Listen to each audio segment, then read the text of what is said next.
down a Cheetah, people. Hey, folks.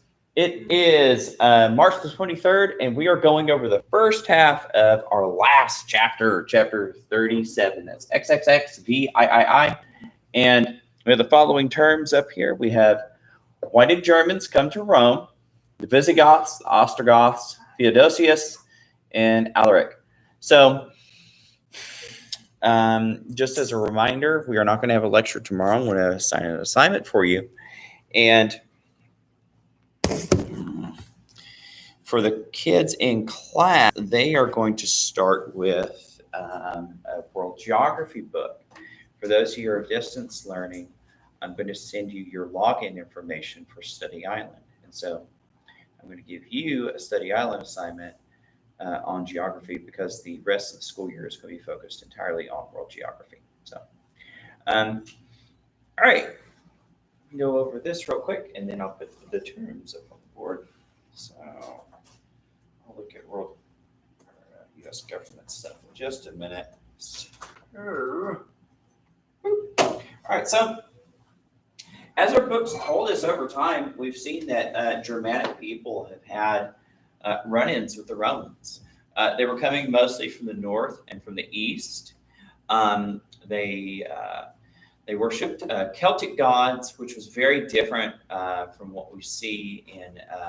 Well, it kind of depended. Like it was kind of like the Celts had their Celtic gods, but the Germanic people often had what you might think of more like Odin worship, stuff that was more we might think of more tied with Vikings. But a lot of them, they come from societies that are really, in some places, they were still in the Stone Ages. They didn't have villages for some of these people. They could only do very crude metalworking. But some of them were more advanced, and they did have towns with the King's Hall. Of course, their castles then were more like giant log cabins when they had intricate metalworking for like art and weapons and things like that, but it was mostly just for the rich and the elite. This picture here, this is a Romanized Gaul.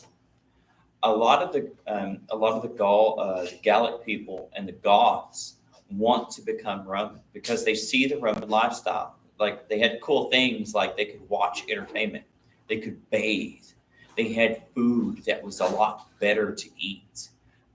Their clothing looked more comfortable and refined. Their homes were more comfortable. It seemed like a really good lifestyle where you weren't essentially just doing meager farming or hunting and gathering for survival. And so this was very attractive to a lot of these people. And over time, even before the period we read about today, you've had Germanic people come in and move in, and Roman emperors would hire these Germans to essentially be their frontier guards, their border guards, watching out and preventing other Germanic people from invading. And so often, though, they came in and many of them Romanized, but many of them didn't, and they kept their old customs and ways. And a lot of Roman authors who were around during this period criticized allowing these folks into their country because they said that they didn't really care about the well-being of Rome. They were more concerned with their own matters. Of course, we've seen from our earlier readings, a lot of the Romans kind of were super selfish anyways and didn't really care about the greater good of Rome. But that was one criticism the Romans laid on the barbarians. If you recall, we had the Emperor Valens. He's going to have a whole bunch of these people called the Visigoths, which essentially just means like strong Goths, are going to come into Rome, and they're fleeing a people from the central steppes of Asia called the Huns. And the Huns are horseback riding, archer, fighting people who are much like the Mongolians we're going to learn about next year. Well, They were Mongolians. well, yeah, but they didn't call themselves Mongolians. So they are related, though. But so are the Turks. So are the ancient Turks. Say again? Dollar sign. I'm sorry. Oh, great. Now all of China knows we're here. Yeah. I'm sorry.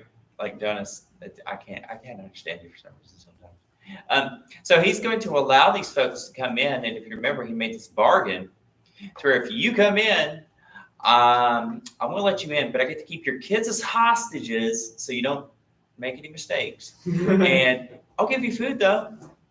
Well, here's Valens right there. Once again, the artwork of the period is getting very crude. Not nearly as good as that ancient stonework that we saw in the earlier Roman days. So, That's not like that style more.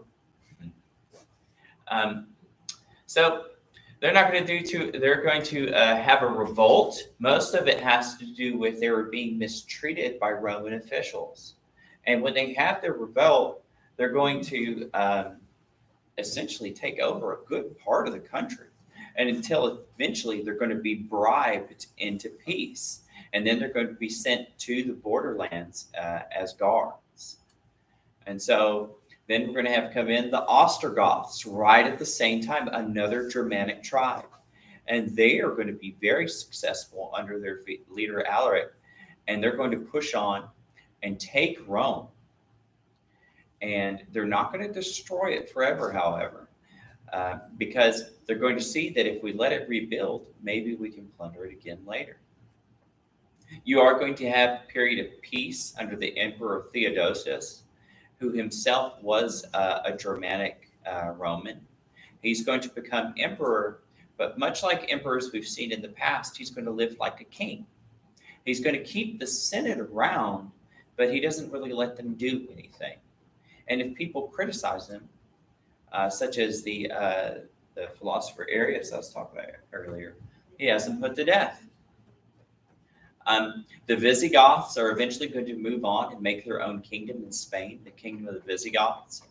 But that's not going to last too long because it's going to be a rather weak kingdom. And that weak kingdom is eventually going to be taken over by a people called the Moors, who are going to be Muslim invaders that come later. As you can see, they kept their manner of dress. They wore barbarian things such as pants, which was unheard of for a man to wear, unless you were a barbarian. They wore mustaches, which Germans thought were extremely offensive to have a half-shaven face. It didn't make sense to them. Half-shaven face. So then we also have a brief period where we have the Roman general Stilicho, and Stilicho is going to be very successful against fighting back a lot of the more violent invaders. But if you remember, the emperor grew jealous of him and had him put to death. And that didn't work out well because that's going to lead to the sack of Rome. And so even though he's going to be rather successful against a lot of these the more violent invaders, we're going to have Rome sacked. They're going to come in. I think this is actually a picture of the Vandals later on. You come in, they're going to get the loot, and they're going to haul the loot away and go off. And then Alaric, their leader, is going to perish of illness. So it's sad. It's sad. People get sick. All right. So let's go ahead and get the notes for the day and wrap this up so y'all can have a little time to work on homework or whatever you need. So why did the Germanic people come to Rome? The Huns. Yeah, so pushed in by the Huns. And we'll talk more about the Huns on Thursday when we talk about Attila. And then we're going to see that the leadership of Rome actually is shifting away from the emperor. But something we haven't talked about before, the bishop of Rome, known as the Pope. And so we're going to see that it's actually the Christian church at the time that's going to become the only form of stability for the people there, because the government's going to completely fall apart. Pushed in by the Huns. And why else did they come to Rome? Yeah. And the late Roman lifestyle. Yeah, they wanted a piece that Rome wanted Roman safety, because for years they'd heard about the vast wealth of Rome, and it was wealthy for a very long time. And lifestyle. And that's the thing, most of the people over the period before this who came to Rome, they didn't want to destroy Rome. They wanted to have a position. They wanted to have a little farm. They wanted to have the ability to go to the forum, have their kids educated, like the things we talked about earlier. But we're going to see that there's also going to be some violent takeover as well. And some of it has to do with just the incompetence of the Roman emperors who were like playing very, very silly games, as we saw. All right, so Visigoths. So what's up with the Visigoths? Why did they come? What was their deal?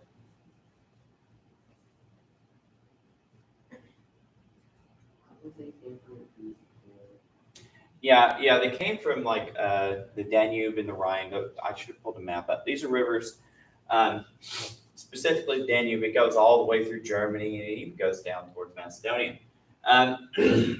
But remember, they came in and made a bargain. What was their bargain?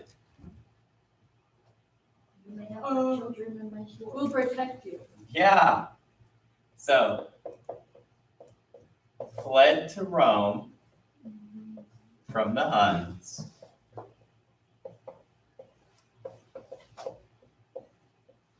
Gave up their children. The emperor probably thought he was pretty crafty with that one. Give me your kids and you'll never mess up. I physically want children. Let me see. Revolted and took Spain after And France.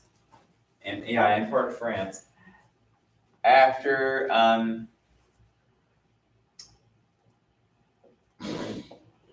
Romans scammed them. Remember, they were selling like rotten meat for like all of their wealth, which has kind of like overtones of what happened at Valley Forge with Washington. All right. The Ostrogoths. Now, the Ostrogoths came in with a different idea. When they came in, they just kind of started a conquering, right? So what did they do? Well, they got a huge century, Uh-huh. and then they entered into them. Yeah. Told to stay out of Rome. So forced their way in.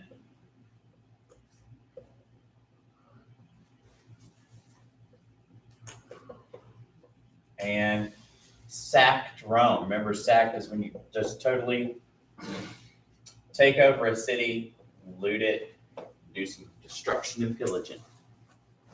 All right, so after that we have Theodosius. So what's something that you read about Theodosius? I'll say the last emperor. Yeah, he's going to be, I think he's, up until Justinian the Great, yeah, he's one of the last emperors. So he had stability.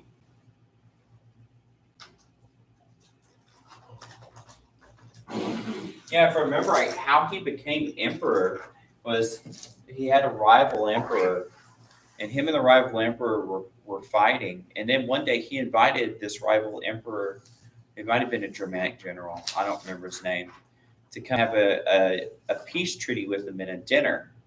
And so when he came to the feast hall, he had all these archers on top of the feast hall in the second story to shoot arrows down on him. And he like stayed in the feast hall eating while all of his enemies were getting shot with arrows. And so he was a pretty cold-blooded guy. But on top of that, had stability. And I guess we're just going to stop there. We don't need that much on it. I probably shouldn't go through this. We're going to talk more about Theodosius next year. is going to be a bit of a topic of that last breath of life within the Roman Empire before it falls apart.